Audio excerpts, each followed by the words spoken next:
Assalamualaikum warahmatullahi wabarakatuh. Video kali ini disponsor oleh MSI. Tapi menariknya saya bukan nak fokus kepada produk-produk MSI. Saya nak perkenalkan kepada anda prosesor terbaru dari Intel iaitu Intel Core i9 11900K yang ada dekat tangan saya ini. Of course, this is bangsawan punya prosesor. Dia baru saja dilancarkan dekat Malaysia. Belum lagi ada kedai yang jual dia. Maybe dalam seminggu dua lagi ada lah kot. Harga masa dia dilancarkan ialah $589 USD, which is kalau kita convert ke duit Malaysia jadi sekitar 2,500 plus minus macam tu lah. Dalam video kali ini kan saya akan kongsikan dengan anda step by step macam mana kita nak pasang PC menggunakan prosesor terbaru dari Intel ni. Kemudian saya akan kongsikan dia punya performance macam mana. Anda bersama saya Ashraf Jeffrey dalam channel YouTube Mona Lisa. Kalau anda belum tekan butang subscribe, pastikan anda tekan butang subscribe dan juga button loceng yang ada di tepi dia. Jom!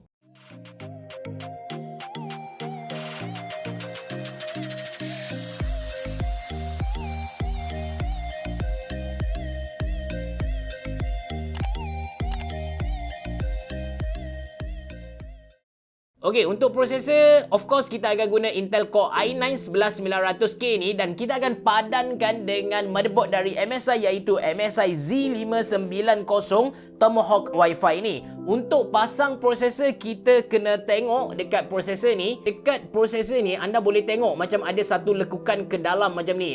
Dia ada dua lekukan ni. Dekat soket motherboard ni, kita tarik keluar dulu. Then, tarik besi dia ke atas. Anda boleh tengok, dia ada macam lekukan ke dalam juga macam ni. Jadi, kita kena padankan lekukan tadi. Lekukan dekat prosesor, kita kena padankan dekat lekukan yang ada dekat motherboard. Letak macam tu je. Kita tutup dia punya besi dan tarik sikit supaya lepas skru ni. Dan kita tarik dia ke bawah. Tap. Lock. So dah settle untuk prosesor lah. Sekarang kita akan pasang NVMe SSD. Untuk video kali ni saya akan guna NVMe SSD dari AGI. Untuk pasang SSD ni kita tengok dekat kaki dia ni ada satu kaki part yang kecil dan ada satu kaki yang besar. So kita lagakan dekat port yang ada dekat kita punya motherboard ni. Just masukkan macam tu je. Okey, masukkan macam tu dan kita screw. Okey, dekat cover M.2 SSD ni, kalau kita tengok dekat bawah dia, sebenarnya ada thermal pad untuk sejukkan kita punya SSD. Jadi, itu kelebihan yang ada dekat MSI Mac Tomahawk Z590 Wi-Fi ni. Okey, sekarang saya nak pasang cooler. Cooler untuk kita punya prosesor ni lah. Kita tolak tepi dulu. Jap, saya perkenalkan kepada anda watak cooler dalam video kali ni. Saya akan pakai liquid cooling dari MSI iaitu MSI Mac Core Liquid 360R. Untuk pengetahuan anda, ini ialah cooler bangsawan lah. First kali, bila kita nak pasang cooler MSI Core Liquid 360R ni, kita kena pasang bracket AMD dekat water block dia. Just masukkan macam tu je. Simple. Tak ada skru apa-apa. Then, dekat kita punya motherboard, kita tarik dulu. Kita kena pasang tapak ni dekat soket prosesor lah. So, just masukkan dekat belakang macam ni.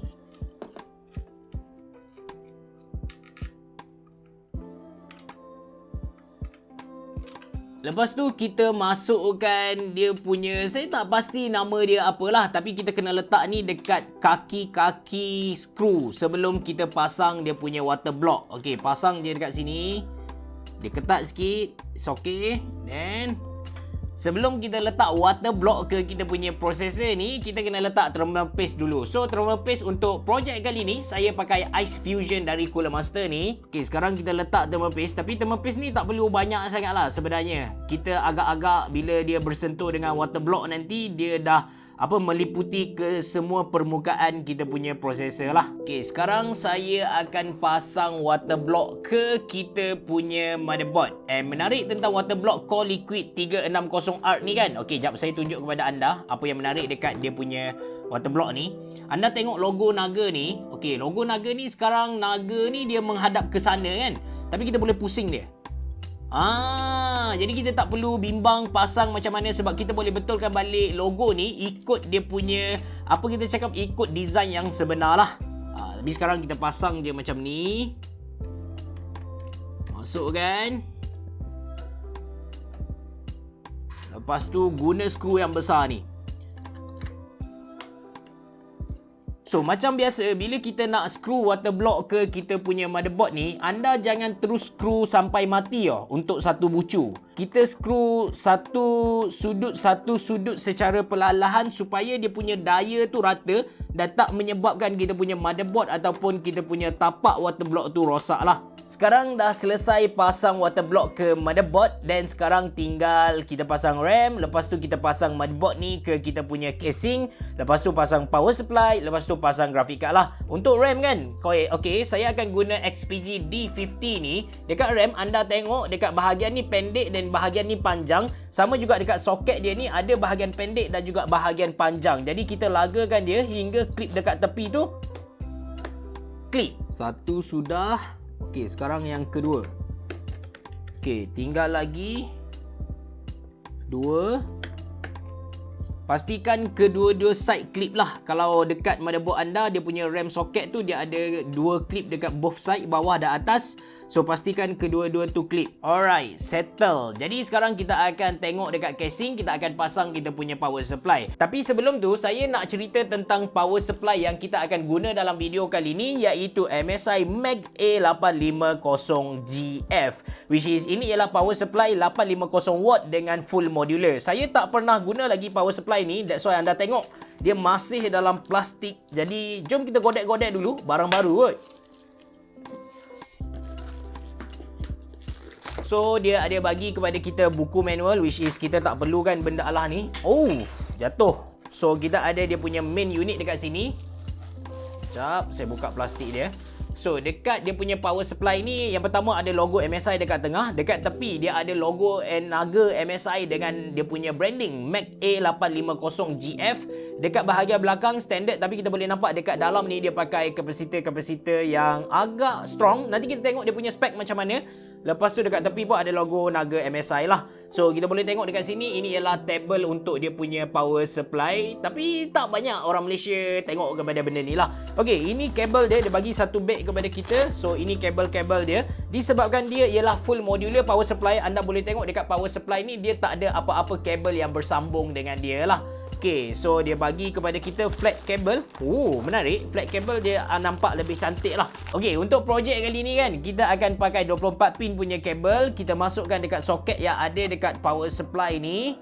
Okay, masukkan bagi rapat-rapat. Lepas tu, kita sambung dekat bawah ni. Oh, complicated gila. Lepas tu, kita akan pasang 8 pin untuk kita punya motherboard juga. So, kita kena tengok elok-elok supaya dia betul-betul 8 pin. Sambung ke sini soket ni.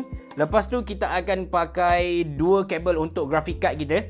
Graphic card kita akan pakai Sapphire 6700XT. Graphic card terbaru dari Sapphire dan juga chipset terbaru dari AMD lah. Okay. Kita tak akan pasang secara DC chain, which is litar selari. Maksudnya dekat dekat kita punya graphic card nanti, okey, dekat kita punya graphic card nanti sebenarnya dia pakai 8 pin 8 tambah 8. Jadi sebenarnya kita boleh pakai satu kabel je kan.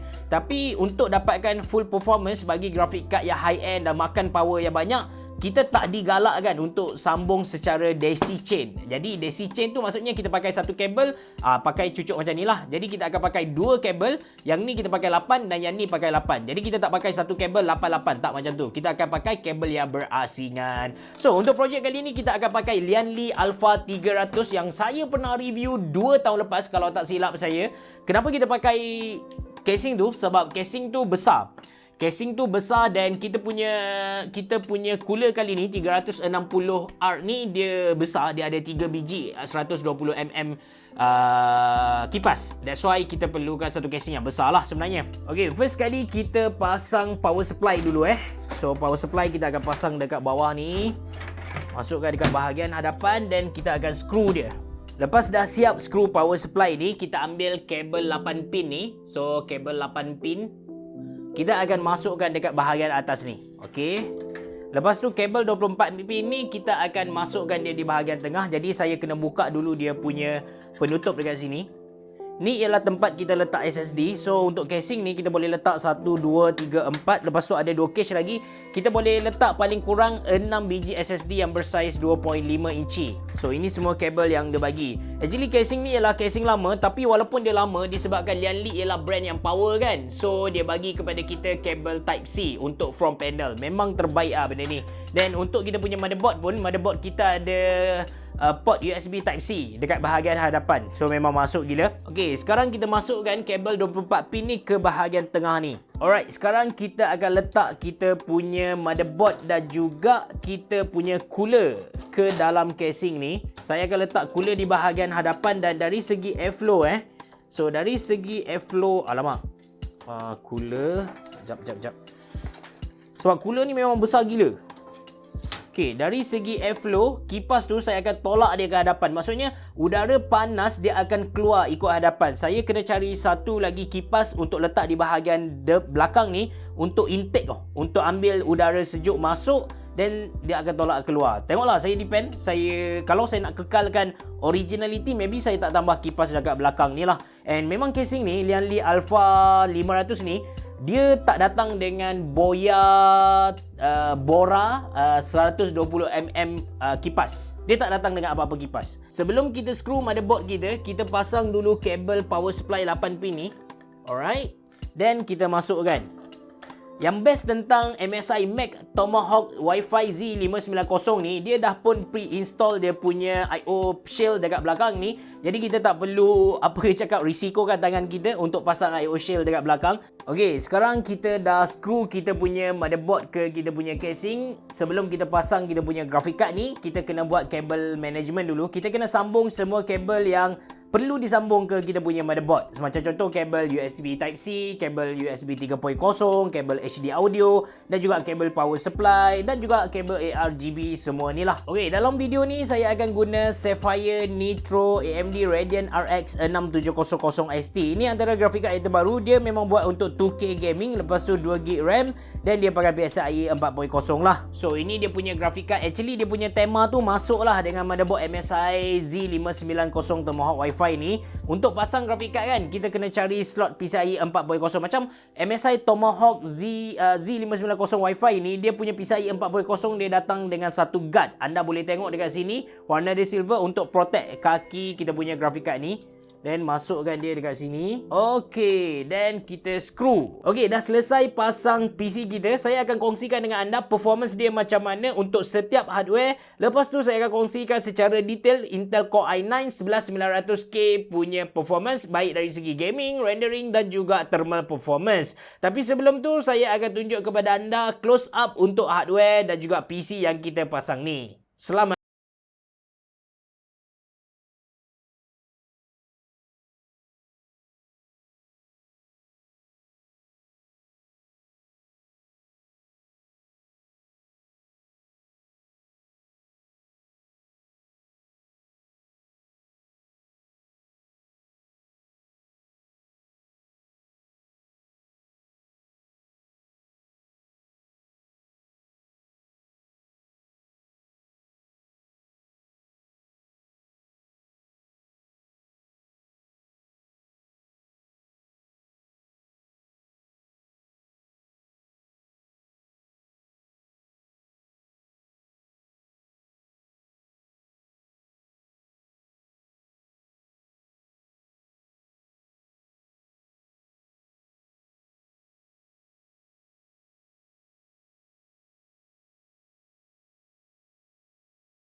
Itulah hasil akhir PC yang kita pasang tadi. Dari segi lawa, saya confident yang PC ni memang lawa lah. Intel Core i9 11900K ni ada 8 core dan 16 thread dengan base clock 3.5 GHz. Bila dia boost boleh jadi 5.3 GHz. TDP dia agak tinggi, 125 watt. That's why kita perlukan satu cooler, CPU cooler yang power macam MSI Mac Core Liquid 360R liquid cooling ni.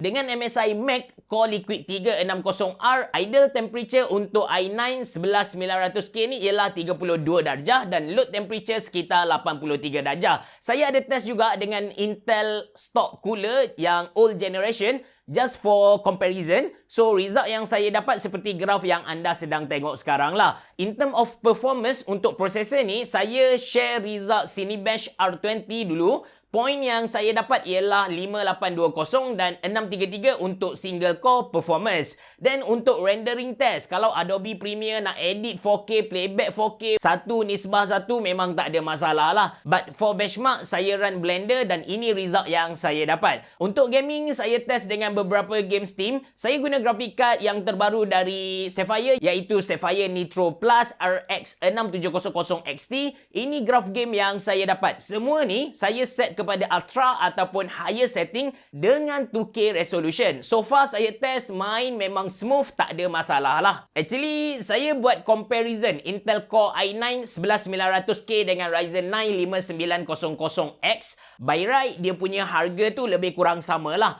Ini graf perbandingan yang saya dapat dan saya boleh simpulkan dia punya performance tu neck to neck lah. Then untuk Intel 11 Gen atau nama famous dia ialah Rocket Lake ni, sebenarnya Intel perkenalkan satu teknologi baru kepada dia, which is Intel Adaptive Turbo Boost. Speed dia akan pecut ikut keadaan semasa. Bila anda beli motherboard baru macam Z590 Mac Tomahawk Wi-Fi ni, anda kena update dia punya BIOS dulu untuk dapat feature ni lah. Oh, lupa nak cerita tentang Wi-Fi. Sebab kita dah guna MSI Mac Z590 Tomahawk Wi-Fi yang mana dekat motherboard ni dia ada Wi-Fi 6. Katakan kita nak main game, kita tak nak sambung kabel LAN, kita boleh guna dia punya Wi-Fi. Sebab Wi-Fi 6 ni dia laju, lepas tu stabil. InsyaAllah ping pun rendah. But make sure anda punya router pun dia ada Wi-Fi 6. Barulah kita dapat connection Wi-Fi 6 tu. Itu sahaja untuk review kali ni. Sekali lagi saya nak berterima kasih kepada pihak MSI sebab bagi saya pinjam Intel Core i9 11900K. To be honest dengan anda, banyak benda lagi yang saya tak explore tentang prosesor ni. InsyaAllah kalau ada masa saya akan buat video baru yang lebih detail tentang prosesor ni. Itu sahaja dari saya. Terima kasih kerana menonton. Bereboh. Jumpa lagi.